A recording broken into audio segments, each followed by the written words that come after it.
أعوذ بالله من الشيطان الرجيم بسم الله الرحمن الرحيم ربي شرح لي صدري ويسر لي أمري واحلل عقدة من لساني يفقه قولي صدق الله العظيم.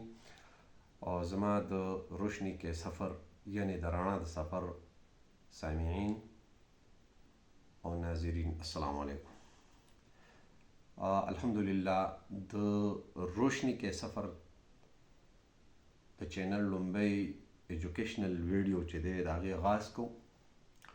څنګه چې تاسو سره مونږ په ابتدایي تعارف کې دا خبره کړې وه چې مونږ به د ماشوم د ابتدایي ماحصال نه د هغه د تربیت د هغه د تعلیم په دې باندې به مونږ خپل گفتگو کوو تاسو سره.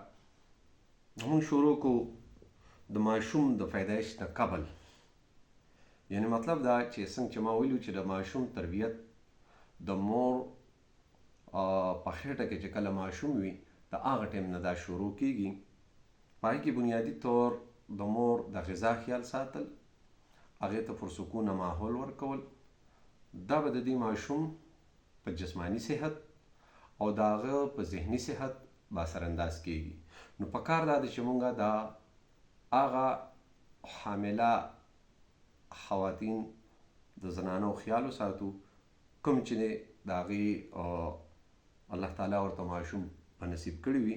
نو د دغې زنانه د غذا کمپلیټ خیال ساتل پکار دي، د هغې متوازن غذا هغې ته ورکول پکار دي، د هغې سره ښه رویې اختیارول پکار دي. که چېرې هغه د جنګ جګړې په ماحول یا په سخت حالاتو کې ژوند تیری، د دې ماشوم په صحت مکمل د هغې اثر وي. او په دغې وخت کې د ماشوم ارګنز چې دی کوم ته موږ چې دی اعضا وایو هغه چې دی ډیولپ کیږي او هغه د تحلیق د عمل نه تېروځي. لہذا د دغې زنانه خیال ساتل د راتلونکي خپل بچي خیال ساتل دی. که د یو صحتمند ماشوم تمه امید لرئ نو د دې خبرو به خیال ساتئ، چونکې مخې ته موږ ته بحث ډېر پروت دی، نو په دې مزید نه ځو. د پیدایش ابتدایي کم وخت چې دی دا لکه د په راتلونکي زندګۍ باندې ډېر زیات اثر پرې باسي. په هغې کې لومبی د ماشوم د مور غېږه ده.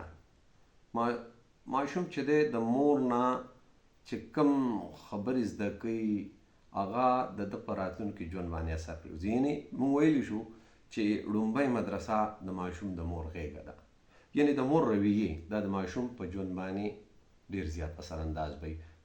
د زده کړې عمل چې دی بنیاد یې همدقه د مور غېږه ده، د کور ماحول دی. که چېرې د دې کور کې والدین جنګ جګړې شور چغه ماشوم باندې یا په کور کې د مور پلار منځ کې یا د هغه نه لوی بچي چې دي د هغې سره سخته رویه ساتل، یعنی هره خبره په چغه او په زور او په تشدد سره کول، دا ماشوم هم دقه زده کوي.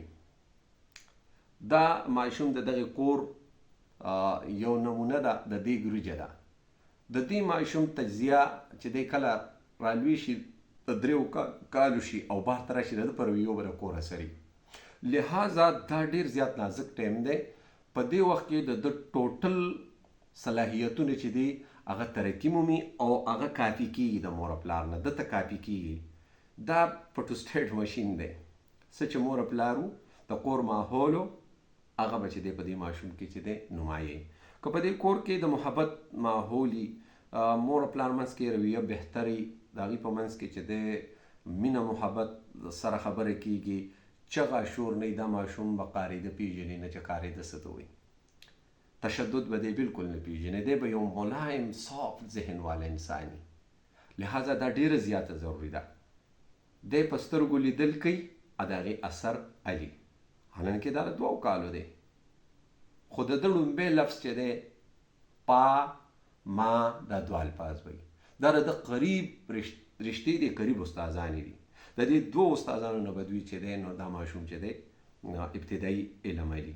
او ابتدایي علم چې دی هغه زمونږ روایتي علم نه دی، د لیدلو د اورېدلو د دې سره تعلق ساتي. څه چې دا ماشوم اینی هغه د ژوند حصه ده. او که زه تاسو ته په یو بل ټرمینالوجي کې ووایم چې مذهب انسان کې ولې دوره مضبوطي، هغه د مور او پلار کې چې کوم مذهبي رجحانات لیدلي دا وړوکی هغه د آخرت د خلاصي بنیاد ګڼي. ځکه هندویزم په خپل مذهب کلک ولاړ دی، سیکهزم په خپل مذهب ولاړ دی، یهودیت والا په خپل مذهب ولاړ دي، عیسایت والا په خپل مذهب ولاړ دي. څوک تر مذهب نړه کولی شي د هغې وړوکي سره تاسو چېرته ګفتګو وکړئ که نه. نو دا چا ښولي مدرسې ته تللی نه، هغه دا لیدلی دي چې دا د نجات لار ده. دا پلار چې څه کوي، دا مور چې څه کوي، بس همدقه خبردار هغه د ذهن حصه جوړه شوې ده. په دې وجه باندې که یو ماشوم په رویو کې مثال په طور تشدد دی، نو د کور د ماحول متشدد دی. پلار مور منځ کې خامخا جګړه به کېږي، پلار ماشومان په ډېر سخت الفاظو سره بلي. دغه شان د هغې بد الفاظ چې موږ ته په پښتو کې کنځل ویلی شو، دا وړوکی کنځل کوم ځای نه زده کوي. ابتدایي مور پلار ته وکړي، پلار مور ته وکړي، یا په مینه ګپ کې، یا چې دی نو په ټوکو کې، یا حقیقت کې، یا یو بل لوی ماشوم تر هغه نه چې کم دی نه هغه وایي چې د غوسې اظهار هم کنځل دي. که څپېړه دې ورکړه نو که کله یو ماشوم خفه شو په څه خبره د هغه د طبیعت خلاف وي، نو د هغې جذباتي اظهار به هغه هم په دغه طریقه باندې کوي، په کومه طریقه چې هغه لیدلي. په دې وجه باندې د ماشومانو په کور کې په غلطو باندې کنځل کول یا د ماشومانو په غلطو باندې تشدد کول دا نه دي پکار. یعنی که تا د هغه په مخ کې ماشوم بل د هغه نه مشر ماشوم دی او هغه تا راوستو مینې محبت سره دی پوه کو او کومه غلطي چې د هغې احساس دی ورکو، دا ماشوم به دا ذهن کې کینی چې کله انسان غلطي وکړي نو د هغې دپاره دا طریقه ده. لہذا دا ډیره لازمي ده چې په ابتدایي ټایم کې چې کوم 2 کاله 3 عمر دی، کوم چې دا ماشوم د مور سره او د پلار سره نږدې دی، د مور او پلار ډېرې غټې ذمهدارۍ دي. هغوی به هر حرکت چې کوي هغه به په دې سوچ کوي چې زما یو ماشوم په کور کې تربیت علي، دا به د هغه په ژوند باندې یو اثر کوي. دغه شانتې د ماشوم په دروغو باندې اخته کېده دا هم چې دی دغه ابتدایي دور اثرات دي. نو که څومره مور او پلار خپل رویې بدل کړي، مور او پلار د ماشوم منځ کې د دروغو نه ځان بچ کو، نو دا یقینا چې صالحه ماشوم له دې یو موقف ورکړه. که مور او پلار دته ابتدایي د صفایۍ رجحان ورکو، کوم ماشومان چې مور او پلار بلکې مور په ابتدایي وخت کې ډېر زیات لمبۍ او د هغې د پاکو کپړو خیال ساتي، هغه د ګندګۍ نه هر وخت صفا ساتي او د هغه دا د ژوند داسې حصه شوه چې دا ماشوم به عمر لا په خپله زندګۍ کې ګنده ماحول کې منټ هم تېر نه کړي. دی چې هر چېرته دی به د خپل ځان، د خپل ماحول د دې د صفایۍ به خیال ساتي، ځکه چې دا د ده په نیچر کې ورننیستې شوې ده په ابتدایي ټایم کې. او که تاسو والئ د ماشوم دغه ابتدایي کال چې دی د ده د دماغو جذباتي نشونما او ستن د بالغ انسان د نشونما برابر په تیزۍ سره رواني. څومره توانایي چې د یو بالغ انسان دماغ صرف کوي، د کم نه توانایي چې دی د دې ماشوم دماغ چې دی نو په دغه ابتدایي وخت کې صرف کوي. بل د ده چې دی ټوټلي د ده چې کوم موټر سکلز دي هغه په دغه وخت کې چې دی حرکي ترقي چې ده د حرکت هغه چې دی نو په دې وخت کې ترقي علي. یعنی مطلب دا چې موږ دا ویلي شو چې د هغه د لوستنې د هغه د لیکلو دا وخت چې دی نو دا په دغه ټایم کې شروع کیږي. دا زموږ کوم مسلز چې دي دا مسلزو که تاسو ګورئ د ماشوم لاس په پیدایش سره موټي دا کولاویږي نه، دا به بیا واپس ځي، ته به یې کولاوی دا به بیا واپس ځي.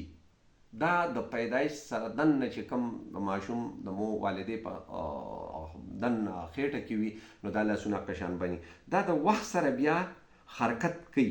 دا حرکت به وله ته په دې کې چې دی لاس کې وله پین ورکه، لاس وله کولاوه. لکه مطلب دا زه تاسو سره 2.5-3 کالو منځ کې ماشوم خبره کومه، د هغه له چې دی سسیز ورکول، په هغې کې هغه اخته کول، یعنی کلونې چې دی نو د ماشوم په دغې مسلس په کولاولو کې او د دې په صحیح نشونما کې او په تربیت کې ډېر زیات دغه کوي.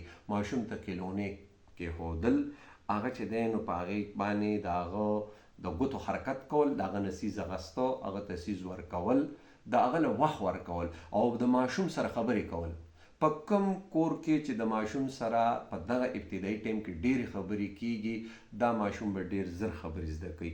د یو سکول ته راتلونکی ماشوم چې دی د تقریبا د 800 نه سیوا الفاظ چې دی دا د زده کړي. زه د 4 کالو د ماشوم خبره کوم تر 15 کالو پورې 800 الفاظ د ځان سره د کور راوړلي، د خپل ماحول، چاپېرچول، پلار، مور، خور، تره، ماما، پاپو، نیا، بابا، ډوډۍ، چای، چاینک، ګیلاس، اوبه، دغه شانتې کرسۍ، میز، کټ، طلایي، بړستن، دا بنیادي الفاظ چې دی د دې تعداد 800 پورې جوړیږي چې دا به د ماشوم د کور نه زده کړي.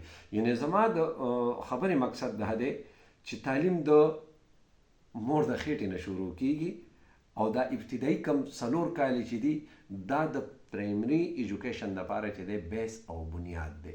که په دې کې مونږه توجه ورکو او په دغه ټایم کې چې دی مونږه د ماشوم د جذباتي نشونما خیال وساتو، نو د ده چې کله جذباتي نشونما بهترین وشوه، جذباتي ذهانت د ده جوړ شو، نو کوم ماشومانو چې جذباتي نشونما ښایسته شوي دا په سکول کې قابل ماشومانو کې شمار کیږي. د جذباتي نشونما سیده ساده پښتو کې دا ده د خفګان د خوشحالۍ د اظهار مواقع او طریقه چې دی دا څیزونه پیژني. د خوشحالېدو مواقع کمی دي، د خفه کېدو، او دا په متناسب او په صحیح طریقه دی تربیت شوي چې د خفګان اظهار چغې نه دي، چې د ماشوم کله خفه شي کله په ژړا شي نو چې د هغه دغه چې دی په ژړا نه پوره کیږي. د ماشوم فرمایشونه په ژړا نه پوره کول. که چېرې کوم والدینو د خپل ماشوم ابتدایي هر ضرورت د ژړا په شکل کې پوره کو نو دی به عمر لا بلیک میلینګ کوي. مور او پلار نه به همیشه خپل مطالبات په مرورتیا او په ژړا باندې پوره کوي، او دا به د لپاره ډېر د والدینو لپاره په فیوچر کې په راتلونکي ژوند کې د دې دپاره به غټ مشکلات دي. دوی به هر وخت بیا بلیک میل کیږي. لہذا لږ تکلیف پکوئ، د ماشوم ته به دا موقع نه جوړوئ چې د ماشوم په سسیز پسې په ژړا شي او ته بیا په هغه ژړا باندې ورکړې. دغه موقع به میس کوئ. دا اول خو دا چانس جوړول نه دي پکار چې ماشوم دی په دغه وخت کې سړی خفه کې، خو کور دی ټول ضرورت نه پوره کیږي نو په ژړا به د ماشوم ضرورت نه پوره کوئ. کنی د هغه په ذهن لاشعور کې دا خبره کینی چې په دنیا کې هر څیز په ژړا سره او میلاویږي، که جایز وي که ناجایز وي. نو دا د ماشوم ابتدایي دور دی، د هغه تسیز ورکوئ. نو هغه به هم داسې کوي چې هغه ماشوم ته دا کوشش ورکړه چې د ده نه کوم وروڼه دي ورسره خوا کې هغوی ته دا خپل حصه دا خپله کیلونه دا ته ورکوئ چې دا د پلانکي رور ده، دا د پلانکي خور ده، چې هغه د اوس نه چل زده کوي چې په دې دنیا کې د هر چا حقوق دي او د هر چا خپله یو حصه ده.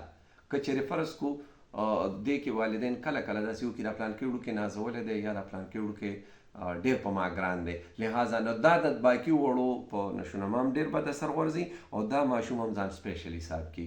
نو دی چې لوی هم شي نو دی بیا د وروڼو سره د ده ژوند نه تېرېږي او د ده په راتلونکي ژوند د دې ډېر زیات بد اثرات دی همیشه د سپیشل ډسکاونټ په تمه باندې وي او دی هر وخت د مور او پلار نه د معاشرې نه داسې مطالبه کوي چې زه خاص یم. نو د دې خبرو به په تربیت کې د ابتدایي ټایم نه خیال ساتئ چې د هر چا خپله یو حصه ده او د هر چا خپل فرایض دي.